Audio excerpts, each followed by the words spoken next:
Hello friends, आज हम बात करने वाले हैं आपके फिजिक्स के बहुत ही ज़्यादा इंपॉर्टेंट टॉपिक के बारे में। तो टॉपिक आप देख सकते हैं।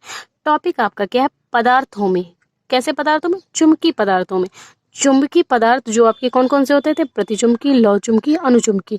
इनके बारे में बताया गया था। आपने देखा था इससे पहले चुंबकीय पदार्थों में जो विशेषताएं थी वो उसके बारे में फैराडे ने बताया था कि पृथ्वी में जो चुंबकत्व होता है उसमें 3 पदार्थों की उत्पत्ति की गई थी।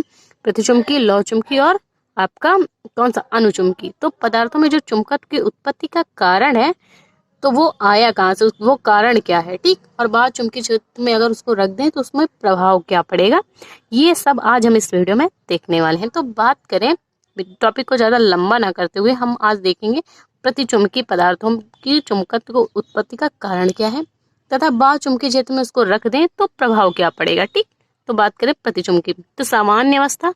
और जब पहले तो हम सामान्य अवस्था में देखेंगे कि जब वो मतलब कि कोई चीज है, जब ये जैसे पेन है, पेन अगर हम ये मैन्युफैक्चर जब ये बना तो इसकी अवस्था कैसी थी, और जब इसमें इंक इंक पड़ गई तो ये जब ये चलने की स्थिति में आया तो इसकी अवस्था कैसी होगी, ठीक। तो वैसे ही आपका जो प्रतिचुंबकीय पदार्थ कौन कौन से होते हैं, चलिए पहले उनको देख लेते हैं, फिर हम पूरी डेफिनेशन आपको अच्छे से बताएंगे। तो ये देखिए, जब हमने प्रतिचुंबकीय पदार्थों की, अनुचुंबकीय पदार्थों की और लौहचुंबकीय पदार्थों की विशेषताएं बताई थी, ये उस टाइम का टॉपिक है। तो प्रतिचुंबकीय पदार्थ डायमैग्नेटिक था। वे पदार्थ जिन्हें चुंबकीय क्षेत्र में रखने पर या चुंबक के समीप ले जाने पर प्रतिकर्षित हो जाते हैं। कैसे?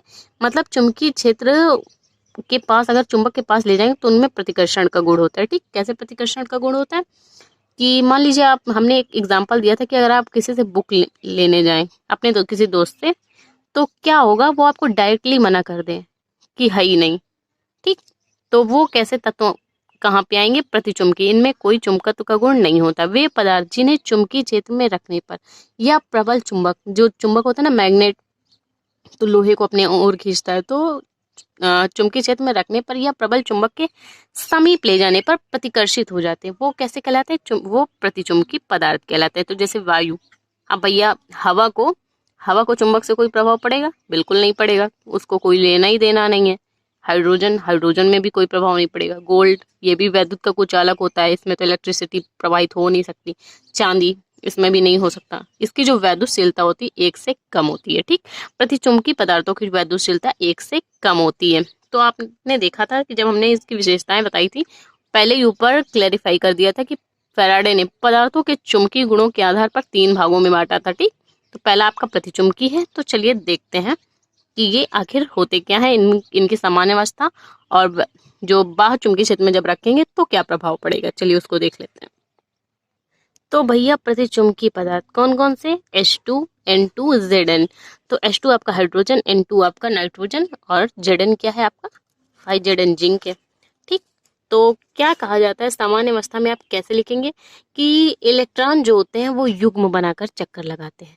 इलेक्ट्रॉन कैसे? युग्म बना के चक्कर लगाते हैं। तो पहले हम H2 को दिखाएं कि 1s2 2s2, जो sharp principal diffuse of fundamental था ना वो, तो ये 1s2। तो H2 में तो ही है, 1 गुणे 2 जो कन्नम 2, ठीक।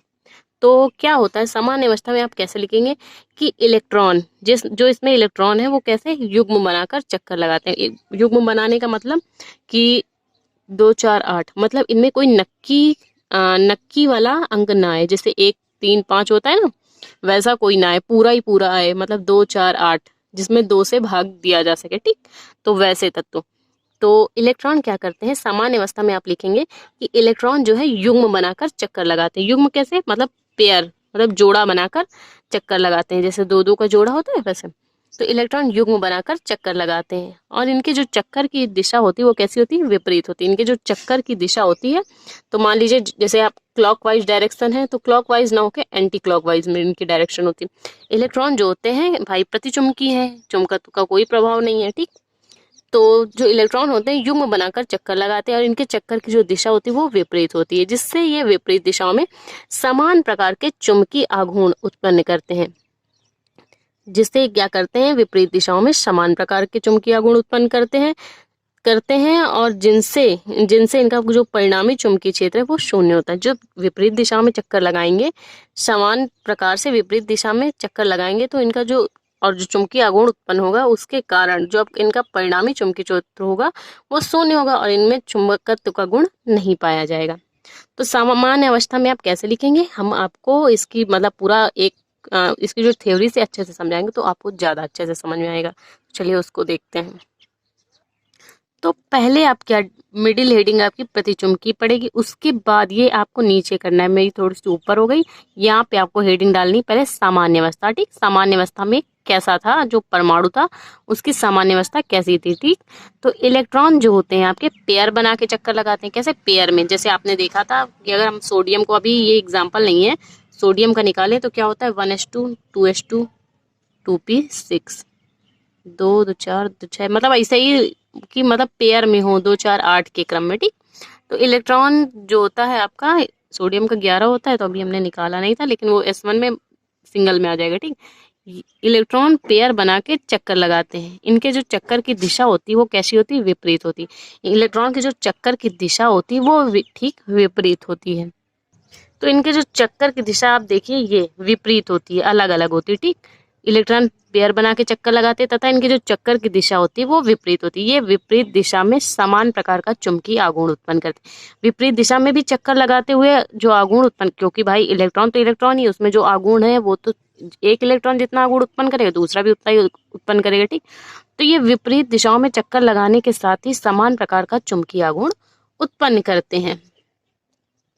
तो इनका परिणामी चुंबकीय क्षेत्र, मान लीजिए जब भाई टोटल हो जाएंगे एक समूह, तो उनका जो परिणामी चुंबकीय क्षेत्र है वो शून्य हो जाता है, क्योंकि समान प्रकार के हैं, समान प्रकार का चुंबकीय आघूर्ण उत्पन्न करते हैं। ठीक, अतः इनमें चुंबकीय गुण नहीं पाया जाता। सामान्य अवस्था कैसी है, इनका परिणामी चुंबकीय क्षेत्र जो होता है वो शून्य हो जाता है तथा इनमें चुंबकीय गुण नहीं पाया जाता है। तो अब जब बाह्य चुंबकीय क्षेत्र में रखेंगे तब क्या प्रभाव पड़ेगा, ये सामान्य अवस्था थी आपकी।